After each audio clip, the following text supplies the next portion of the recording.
Olá, estamos aqui para mais um Cultura Psi. Eu estou aqui com a psicóloga Ellen Kopke, uma pessoa muito querida para mim, minha amiga, minha colega de trabalho já há algum tempo. Ellen é psicóloga pela Universidade Federal da Bahia, é mestre em saúde coletiva pelo Instituto de Saúde Coletiva, também da Universidade Federal da Bahia, a UFBA. Ela é também psicóloga clínica, coordenadora do curso de psicologia da Uninasal e presidente da Associação de Analistas do Comportamento da Bahia, a Casa Comportamental. Muito bem-vinda, Ellen. Estou muito feliz em lhe receber nesse projeto. E gostaria de já começar lhe perguntando um pouquinho sobre a sua trajetória. Como é que tem sido a sua trajetória em psicologia, em análise do comportamento? Me conta um pouquinho. Eu estou muito feliz de estar aqui com você. É sempre muito bom estar com você. E esse seu projeto maravilhoso, né? Falar sobre cultura, subjetividade, psicologia, mais comportamento. Então, muita gratidão por ter me convidado. E vamos lá. Bom, falar de uma trajetória de mais de 20 anos é um desafio, né? Fazer alguns pontos aí para poder falar. Então, como você mencionou na apresentação, eu me formei na UFBA, numa época em que a gente não tinha análise do comportamento, numa época em que a gente não tinha clínicos trabalhando com análise do comportamento. Então, foi uma trajetória dentro da graduação de busca por uma teoria ou por teorias que eu me sentisse confortável. E eu só fui encontrar a análise do comportamento depois de um bom período, depois de uma boa caminhada feita a psicologia. E foi um grato encontro. Né? Desde então, desde que eu encontrei a análise do comportamento na graduação, ele mantive tanto na clínica quanto trabalhando em outra área, está ligada à pesquisa em saúde, comprometimento com o trabalho, qualidade no trabalho, enfim. Eu tinha, dentro da graduação, muita vontade de conhecer, de aprender. Então, tudo que ia aparecendo, eu ia fazendo um pouco. Né? Fiz estágios assim, em locais diferentes, experiências bem diversas, que eu achava que seria rico para a minha graduação. Então, eu acabei me formando, tendo aí algumas possibilidades de atuação. Mas, num determinado momento em que eu conheci a análise do comportamento, ficou muito claro para mim que era o arcabouço teórico que eu me sentia confortável, que eu me sentia bem para trabalhar. E a partir daí eu comecei a investir em estudo, os congressos, a BPMC, que foi um local assim, super importante na minha vida, né? Esse espaço comunitário de criação, de produção, de apresentação, de divulgação de conhecimento, foi muito importante para mim, né? Especialmente no início, quando aqui era muito árido, quando aqui a gente tinha dois professores que falavam de análise de comportamento, e ninguém na clínica, ninguém falando sobre clínica. Então, esse espaço dessa comunidade foi extremamente importante para mim. Então, quando eu me formei, eu tinha dois caminhos. Eu comecei a construir, na verdade, dois caminhos. Um, na clínica, né? Comecei a fazer os atendimentos. Então, já tem um bom tempo aí que eu estou nessa caminhada. E comecei a trabalhar. Eu fiz um estágio na CACI, que é a Caixa de Assistência dos Funcionários do Banco do Brasil. Eu entrei lá como estagiária e quando me formei, fui contratada, fui efetivada. E lá eu construí, participei da construção, na verdade,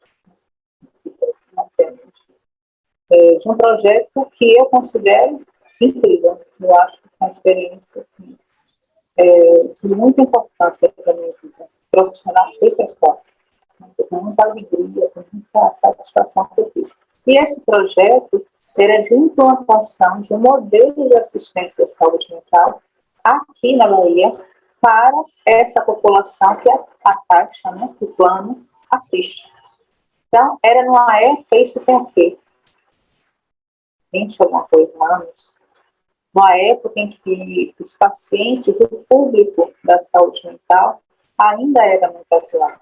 Então, a gente tinha as instituições de internação, pessoas, clientes funcionários, usuários do plano que estavam em internação há longo tempo, por exemplo, ou em clínicas que tinham uma reinternação constante.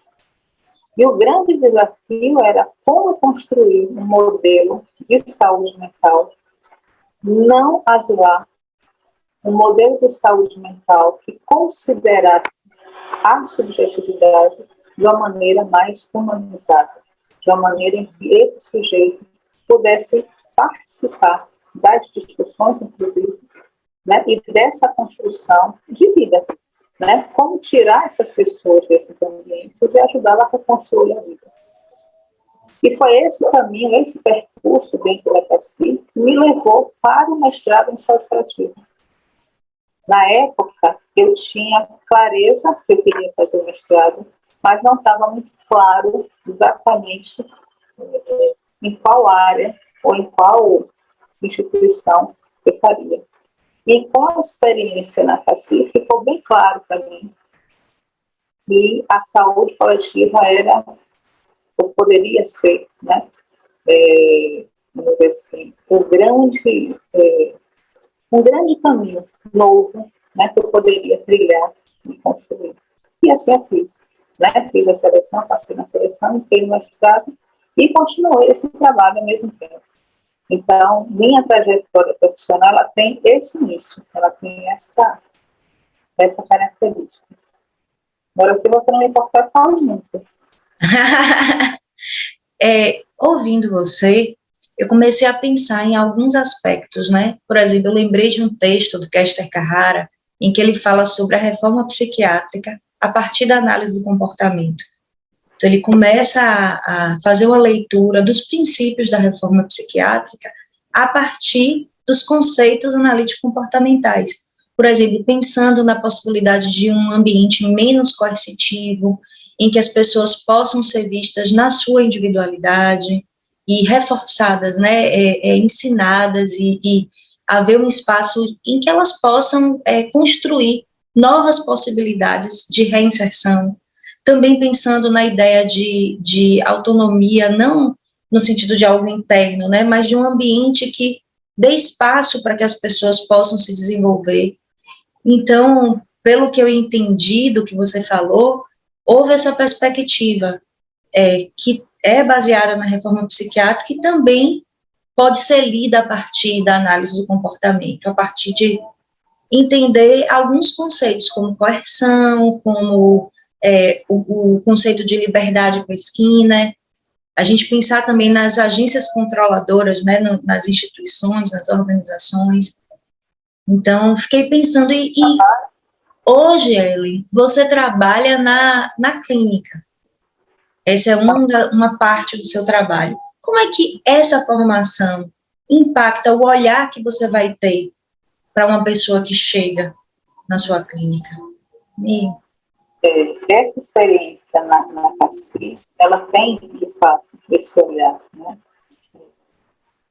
O modelo de saúde mental que foi pensado, ele vem vamos dizer assim, no movimento do Sistema Único de Saúde, né? No modelo SUS, no modelo de assistência do SUS.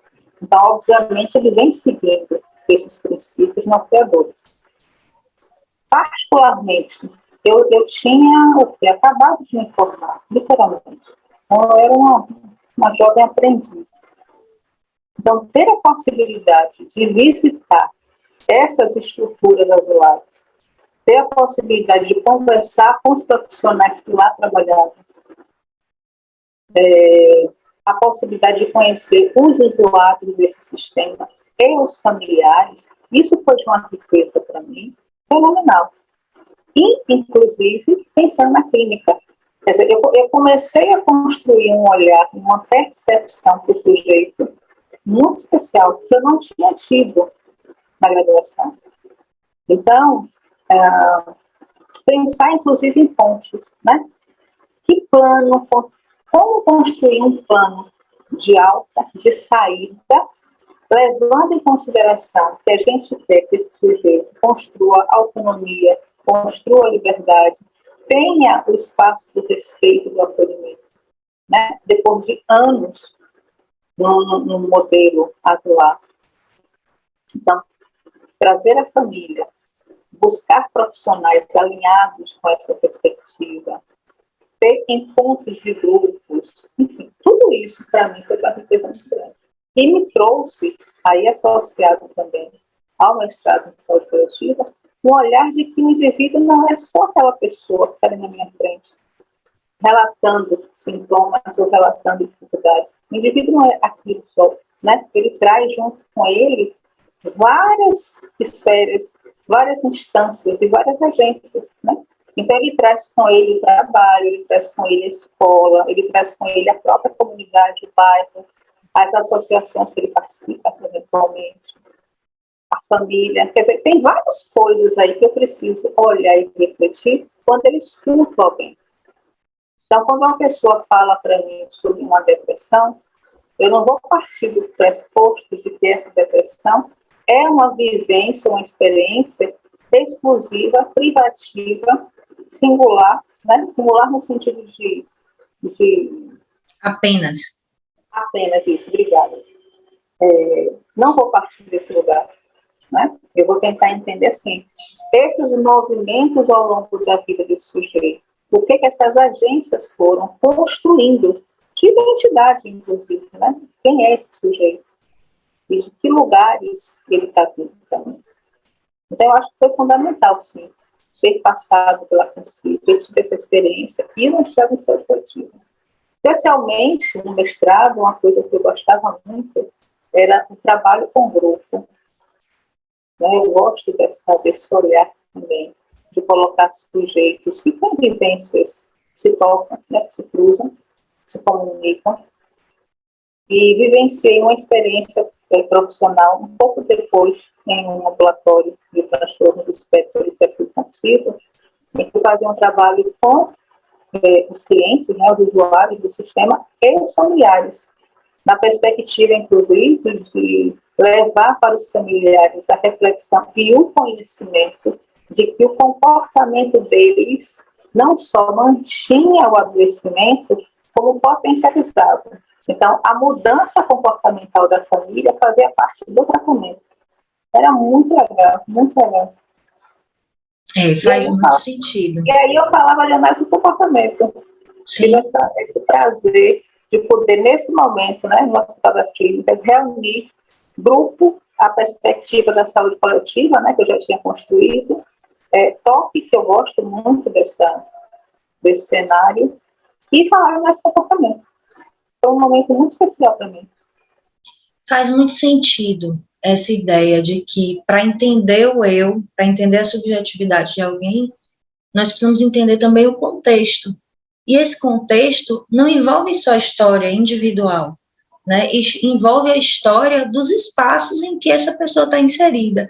Então, se eu trabalho numa empresa, eu preciso refletir, junto com a pessoa que procura o tratamento psicológico, também sobre a história daquela empresa, qual é a cultura organizacional, como é que a pessoa se insere naquele trabalho, se é um espaço estudantil, como é que esse espaço estudantil funciona, e também território, né, pensar pessoas que mudam de território, isso tem um impacto na subjetividade. Então, a saúde é como se houvesse uma ampliação dessa possibilidade de pensar a saúde. Pelo que eu estou lhe ouvindo, acho que faz bastante sentido pensar assim. Parece que você já utiliza isso no seu trabalho. Partindo dessa... Diga. Só para não esquecer, eu tive também na graduação, dos grupos de pesquisa que eu atuei, né, que eu trabalhei no professor Antônio Vive, era nessa esfera organizacional, no mundo organizacional. Então, eu pude ler e aprender coisas sobre cultura organizacional, sobre clima organizacional, que me dão essa visão. Né? Então, quando o paciente está relatando o que se passa no ambiente de trabalho, eu consigo ter esse olhar também.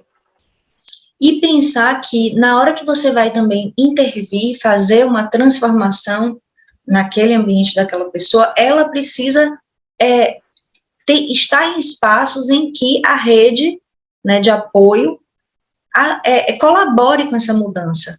Quando você fala da família, de que a família precisa transformar, e o indivíduo precisa entender como ele vai conseguir essa transformação. Às vezes precisa mudar alguns aspectos, né? O contato com diferentes grupos tem um impacto na identidade da pessoa. Se a pessoa está num grupo que invalida o tempo todo, isso tem um impacto. E é diferente de estar num grupo que está validando a pessoa, que está escutando, que tem uma abordagem mais diversa, quando a pessoa tem uma dificuldade, pode ter um acolhimento. Só que, Ellen, você também trabalha hoje como coordenadora de um curso de psicologia na Uninasal. E há uma dificuldade na psicologia em geral, mas também na análise do comportamento, de pensar esses aspectos culturais no nosso trabalho. E aí eu queria te perguntar, como é que você pensa isso na graduação? É possível incluir esse conteúdo, né, ampliar essa perspectiva de pensar o indivíduo realmente utilizando conceitos, né, que nos ajudem nas diferentes áreas a pensar esse sujeito dentro da sociedade e incluindo os aspectos culturais? Como é que você pensa isso na formação em psicologia e em análise do comportamento? Hoje a gente já tem, na verdade, um currículo na psicologia que contempla, inclusive, saúde coletiva, né? Então, nós temos hoje disciplinas que trazem essa perspectiva da cultura, da antropologia, que há tempos atrás não era tão trabalhada, né? Então, as matrizes curriculares, elas estão mais atualizadas. Isso significa que dá conta? Claro que não. Até porque a graduação em psicologia, ela continua generalista, né? Então, a gente vai passeando sobre vários assuntos, autores e áreas, e não tem um aprofundamento. Uma coisa que eu tenho pensado muito sobre como trazer, ou como levar essa perspectiva, cultura, contexto e tudo que está em torno disso, são com projetos de extensão e com iniciação científica, né? O fomento da iniciação científica. Nesse momento, nós estamos, inclusive, com edital aberto para bolsistas, tá? Então, incentivar que os professores construam projetos nessa direção, eu acho que esse pode ser o grande diferencial. Porque a matriz em si, ela não permite tanto passeio. Isso é fato, não permite. Mas a gente pode pensar em extensão e pesquisa, né? Quando a gente pensa no ensino universitário, não é só sala de aula. A gente precisa pensar também em extensão e pesquisa.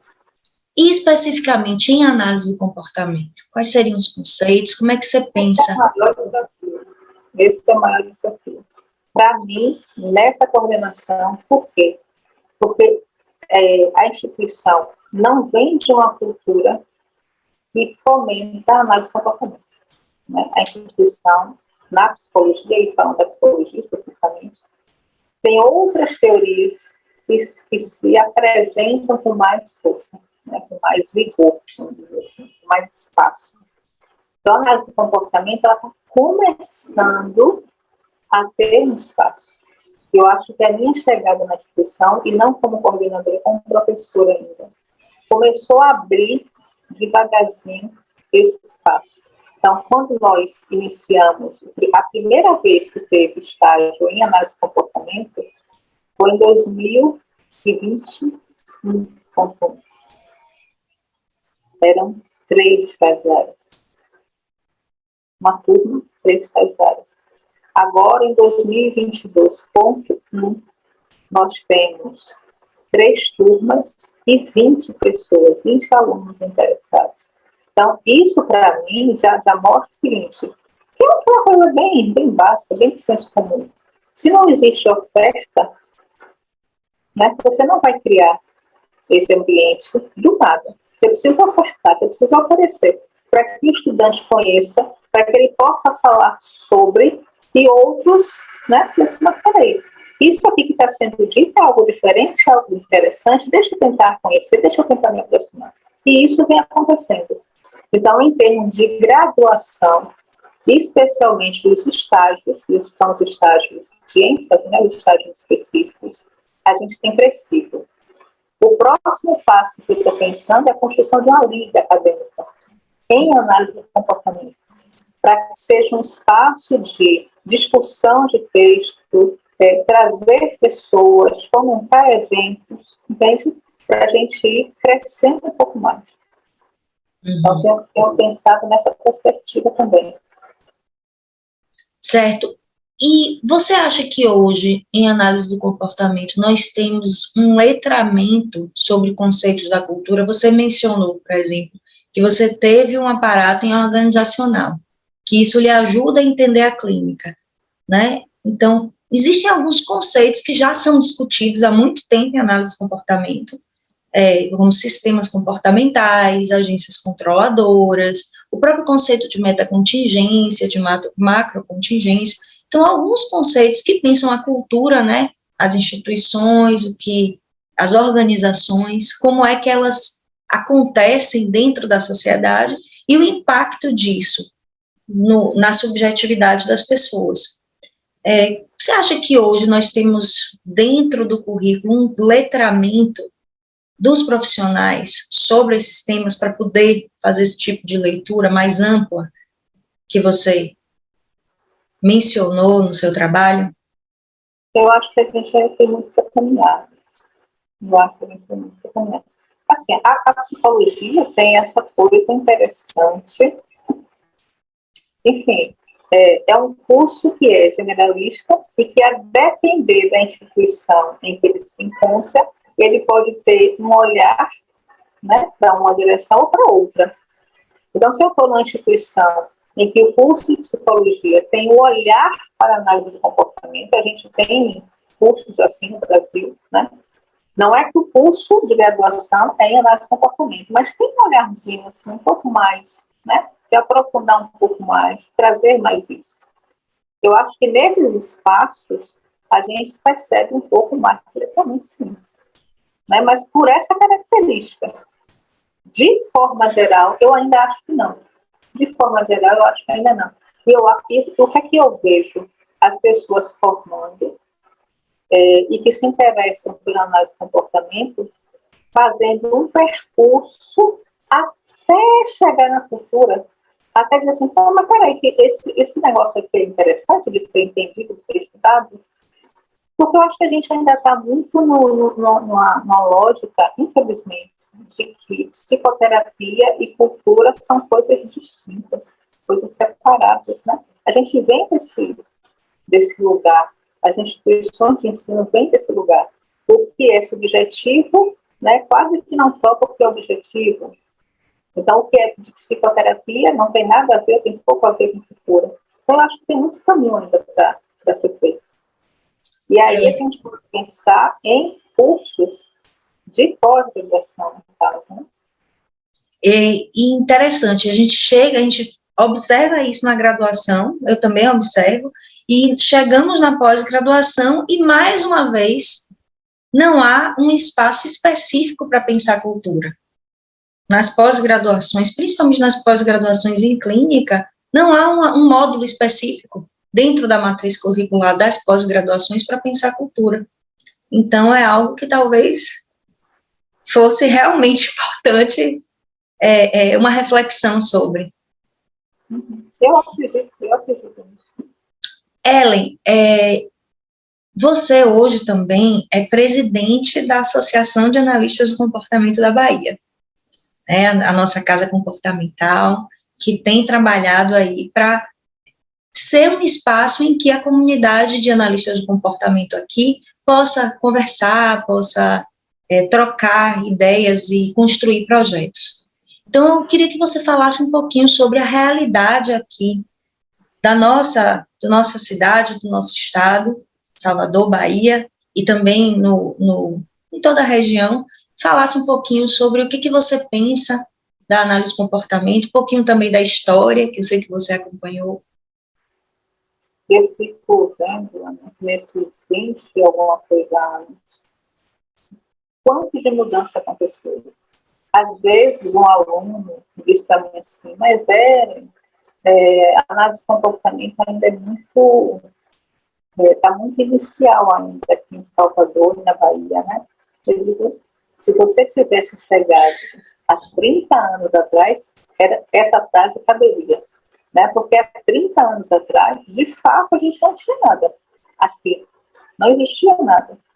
Na UFBA eu tive o prazer de ter o Ildenor e a Ana Lúcia como professores, né, que foram me introduzindo e me ajudando nesse percurso. A gente não tinha formação, a gente não tinha especialização, a gente não tinha grupo de estudo, a gente não tinha com quem conversar, não existia associação, não existia nada. Então, eu, Sidney, Anderson, você participou muitas vezes também, e outros na época eram alunos, a gente foi criando encontros, né? Lembra? Debate. A gente criava encontros de análise do comportamento, tentando fazer o diálogo entre as pessoas daqui de Salvador, da Bahia, que estavam estudando e trabalhando, e sempre trazendo pessoas de outras regiões, de outros estados, para que a gente abrisse o diálogo, para que a gente não ficasse restrito a PPMC, por exemplo. E quando eu falo restrito, de forma nenhuma diminuindo, muito pelo contrário, acho fenomenal, mas abrindo esse espaço de diálogo. Então, a análise do comportamento na Bahia, ela começa a ter uma outra cara com esses eventos, com esses espaços que a gente criou. E eu acho também, Ana, que a Rui Barbosa, na época, teve um papel bem marcante. Né? O curso de psicologia da Rui Barbosa, quando foi criado, ele tinha um olhar, isso que eu falei lá atrás, né? Que tem instituições, tem cursos que têm uma perspectiva, né, para uma abordagem ou para outra. E a Rui teve esse olhar para análise de comportamento. Então, mais pessoas foram se interessando e foram chegando. Criado por Mercedes, um curso criado por Mercedes Carvalho, né, que foi a criadora da UFBA, analista do comportamento, e também com a participação de Zorilda, de Ana Amélia, que foram pessoas importantes na área aqui. Realmente. Muito importante você falar o nome delas, muito importante. E assim, eu acho que isso foi um marco. Eu realmente acredito, olhando, né, a história, eu vejo como um marco. Porque ali se criou um ambiente mais propício para novos analistas do comportamento. É verdade. E vários saíram da Rui Barbosa, né, com a perspectiva do análise do comportamento, construindo esse percurso e hoje são referências. É interessante. Eu, inclusive, estou conversando com uma pessoa que faz parte, né, dessa história. Isso, eu fiquei emocionada agora, não fiquei emocionada. E é interessante, né, pensar, hoje nós temos uma associação de analistas do comportamento aqui, que, se não é a primeira, é uma das primeiras no país. Associações regionais, você está presidindo esse espaço. E aí eu queria encerrar perguntando assim, o que você acha que a Casa Comportamental pode contribuir para essa ponte entre análise do comportamento e cultura? Ana, eu acho que toda associação deve, né, assim, deveria ter como propósito a ampliação de espaços, a ampliação de lugares simbólicos, físicos, enfim, para discussão e fomento, né? Então, já está no nosso radar para esse ano, 2022, eventos para falar sobre essa temática. E é uma temática que tem crescido muito no Brasil. Nós temos grandes referências no Brasil já, isso é importante também. Sim. Na Bahia, a gente tem pesquisadores e professores na Bahia, trabalhando com essa temática de cultura, que são referências nacionais também. Então, assim, o que a associação vem pensando? Em trazer esses profissionais para que a gente possa ampliar essa discussão e tornar essa discussão não algo pontual de um evento, mas que faça parte da linha, vou chamar de linha editorial, para usar um termo chique, da linha editorial da casa. Sim. Para que a casa não perca de vista a perspectiva da cultura nunca. Esses espaços de associação, esses espaços de agremiação, de coletividade, são imprescindíveis para o crescimento, não só da pessoa, do profissional, mas da própria teoria, do próprio conhecimento. Então, assim, eu vejo com muito bons olhos, eu gosto muito desse lugar, né, de associação, porque eu acho que, aos poucos, a gente vai ajudando a transformar a própria área de conhecimento do trabalho. Então, é maravilhoso. Eu gosto muito. Ellen, essa conversa foi muito interessante. Eu quero lhe agradecer. Acho que tocamos em vários pontos que podem ser reflexões interessantes para as pessoas que vão assistir, que podem ajudar a refletir sobre a nossa área. Quero te agradecer, dizer que esse é mais um passo na nossa parceria. Muito, muito grata por estar aqui. Eu que agradeço, Ana, e consegui falar menos. Depois de um certo tempo que você está na área, é tanta história para contar, né, que dá uma vontade de sair. Mas eu acho que eu consegui ficar dentro da proposta, né? Então, estou muito feliz com o convite. E desejo muito sucesso no seu projeto, viu? Muito grata. Acompanhado o seu trabalho, você sabe disso, acompanha o seu trabalho. E esse projeto, Cultura Psi, eu acho que ele tem tudo para ser algo, assim, um diferencial, de trazer de fato essa reflexão, de trazer de fato esse lugar que existe, esse espaço precisa ser falado, esse espaço precisa ser visto com mais carinho. Então, te dou parabéns por isso, obrigada, por essa iniciativa, e te agradeço por esse espaço. É porque é um espaço que se a gente vai batendo nessa tecla, né, vira uma questão mais sistemática mesmo, e a gente vai olhando das diferentes maneiras, então é uma possibilidade da gente fazer isso.